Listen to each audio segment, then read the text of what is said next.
بسم اللہ الرحمن الرحیم۔ آج ہم عوامل النحو پڑھیں گے۔ اما القیاسیۃ فسبعۃ عوامل،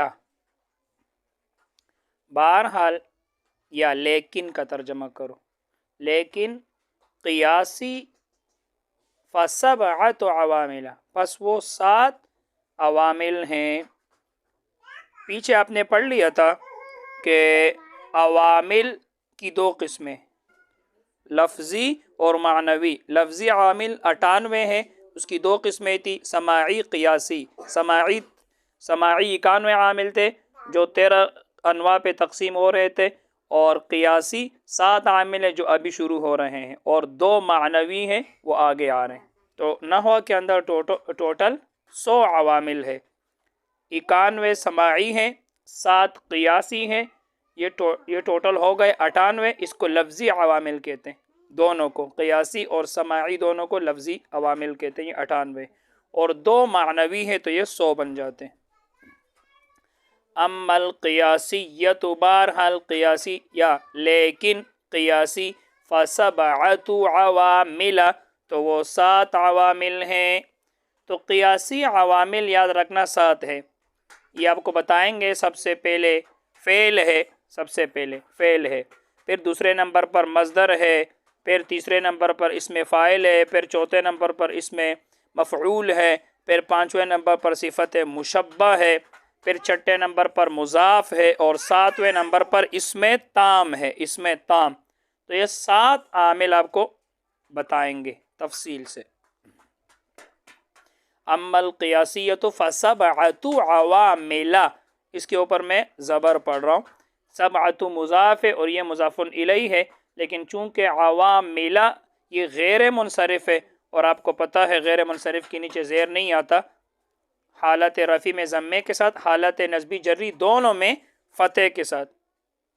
عوامل غیر منصرف ہے، جمع مکسر کے چند اوزان ہے جو غیر منصرف ہوتے ہیں، فعلاء، افعلاء، فعالل، فعالیل، مفاعل، مفاعیل۔ تو عوامل فعالل کی طرح، جیسے کواکب، عناصر، جواہر، تو یہ غیر منصرف ہوتے ہیں۔ تو قیاسی 7 عامل ہے۔ الاول منہا، پہلا، منہا ان 7 میں سے، ان 7 عامل میں سے پہلا الفعل، فعل ہے، مطلقاً، ویسے مطلقاً کا معنی ہوتا ہے آزاد چھوڑا ہوا، تو ان 7 میں سے پہلا فعل ہے مطلقاً، آزاد چھوڑا ہوا۔ کیا مطلب؟ کہ مطلق فعل چاہے ماضی ہو، چاہے مضارع ہو، چاہے لازم ہو، چاہے متعدی ہو، چاہے امر ہو، چاہے نہیں ہو، یاد رکھنا یہ فاعل کو رفع دیتے، فعل آگے فاعل کو رفع دیتے، اور فعل جب متعدی ہو، جب لازم ہو تو صرف فاعل کو رفع دیتے، اور فعل جب متعدی ہو تو فاعل کو رفع دیتا ہے اور آگے مفعول بہ کو نصب بھی دیتا ہے۔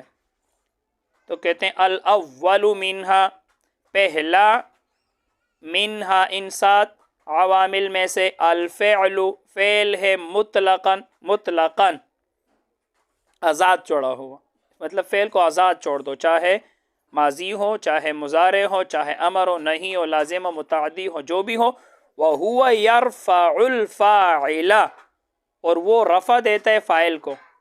ہوا ضمیر فعل کی طرف لوٹ رہے، وَهُوَ، اور وہ فعل، يَرْفَعُ رفع دیتا ہے، الفاعل فاعل کو، نحو جیسے قام زید، زید کھڑا ہوا، قام زید، زید کھڑا ہوا، وَضَرَبَ زَيْدٌ عَمْرًا، اور مارا زید نے عمر کو۔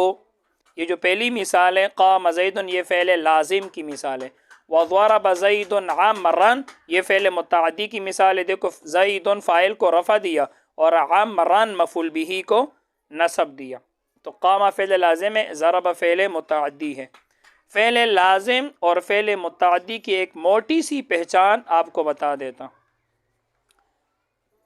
فعل لازم کے ترجمے میں نے نہیں آتا، لفظ نے، اور یاد رکھنا فعل متعدی کے ترجمے میں لفظ نے آتا ہے، نے، یہ ایک موٹی پہچان ہے، ہر جگہ لازم نہیں ہے، بس ایک موٹی پہچان ہے۔ اس طرح کو قام زید، اس کا ترجمہ کیا ہے؟ زید کھڑا ہوا، اس میں نے نہیں آ رہا۔ اسی طرح میں کہتا ہوں ذہب زید، زید گیا، اس میں بھی دیکھو نے نہیں آ رہا۔ اسی طرح میں کہتا ہوں جاء زید، زید آیا، دیکھو اس میں بھی نے نہیں آ رہا، تو یہ فعل لازم ہے۔ اور جب نے آتے تو پھر متعدی بن جاتے، جیسے ضرب زید عمرا، زید نے مارا عمر کو۔ اسی طرح میں کہتا ہوں اکل زید طعاما، زید نے کھایا کھانے کو۔ اسی طرح میں کہتا ہوں شرب زید ماء، شرب زید ماء، زید نے پیا پانی، زید نے پیا پانی، تو اس میں دیکھو نے آ رہا ہے۔ شریبا اکلا نصورا، نصورا زید، زید نے مدد کی، دیکھو اس میں نے آ رہا ہے۔ تو یہ ایک موٹی پہچان ہے، ہر جگہ لازم نہیں ہے۔ وَأَمَّا إِذَا كَانَ مُتَعَدِّيًا، اور بہرحال یا لیکن اذا کان متعدیا، جب وہ فعل متعدی ہو، فعل جب لازم ہو صرف فاعل کو رفع دیتا ہے۔ وَأَمَّا إِذَا كَانَ مُتَعَدِّيًا، اور لیکن جب وہ متعدی ہو، فَيَنْصِبُ الْمَفْعُولَ بِهِ أَيْضًا، تو پھر مفعول بِهِ کو نصب بھی دیتا ہے۔ مثل، مثال کے طور پر ضرب زید عمرا، مارا زید نے عمر کو۔ تو آپ دیکھ رہے ہو یہ ضرب فعل متعدی ہے، زید نے مارا، دیکھو نے بھی آ رہا ہے لفظ نے۔ ضرب زید عمرا، مارا زید نے عمر کو، اس میں نے بھی آ رہا ہے، یہ فعل متعدی ہے۔ دیکھو زیدن فاعل کو رفع دے رہے اور عمران مفعول بہ کو نصب دے رہے۔ فعل لازم اور فعل متعدی، فعل لازم وہ ہوتا ہے جو صرف فاعل پر پورا ہو جائے، اور فعل متعدی وہ ہوتا ہے جو فاعل کے بعد مفعول کا بھی تقاضا کرتا ہے، فاعل کے بعد مفعول کا بھی تقاضا کرتا ہے۔ پھر کبھی ایک مفعول چاہتا ہے، کبھی دو مفعول چاہتا ہے، کبھی تین مفعول چاہتا ہے، جو آپ نے پڑھا ہے متعدی با یک مفعول، متعدی با دو مفعول، متعدی با سے مفعول۔ بس آج کے لیے اتنا ہی۔ اللہ تعالی ہم سب کو علم نافع عطا فرمائے۔ السلام علیکم ورحمۃ اللہ وبرکاتہ۔